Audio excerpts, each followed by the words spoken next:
ભુજની સલફિયા ઈદગાહ પર ઈદ ઉલ ફિત્રના પ્રસંગે ઈદની નમાઝ અદા કરવામાં આવી હતી। અહીં મૌલાના અબ્દુલ હકીમે ખુતબો પઢીને જણાવ્યું હતું કે ઇસ્લામમાં ઇબાદતોનો મૂળ હેતુ સમજાવવામાં આવ્યો છે, જેમાં ઇન્સાન આ દુનિયા પર ખુદાથી ડરીને ચાલે અને પોતાનું દરેક કાર્ય કરતી વખતે ખુદાને યાદ રાખે તેવું જણાવ્યું હતું।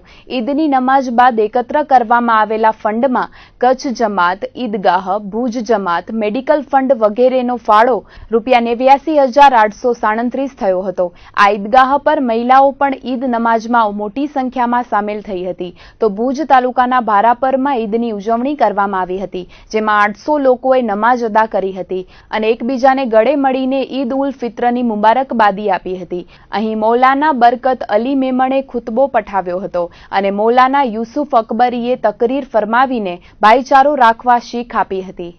અમારા મુસલમાન ભાઈઓ બધા એક થઈ રહે અને આ એકબીજાને અમે ઈદની મુબારકી આપીએ, એકબીજાથી મોહબ્બત કરીએ, એકબીજાથી ગલે મળીએ, પછી દાવત એકબીજાને આપીએ ખાવા પીવાની। એવી રીતના અમારા આજુબાજુના હિન્દુ ભાઈઓ જે છે એ પણ અમને જે મળે તો એને અમે ઈદ મુબારક આપીએ, કારણ કે આ એક દેશ એવો છે ભાઈચારાનો અને આ કચ્છ જે છે એક આખા હિન્દુસ્તાન માટે મિસાલ છે, એક કોમી મિસાલ છે। હિન્દુસ્તાનમાં આખા હિન્દુસ્તાનમાં જે કચ્છ છે એના જેવો ક્યાં તમને મિસાલ નહીં મળે।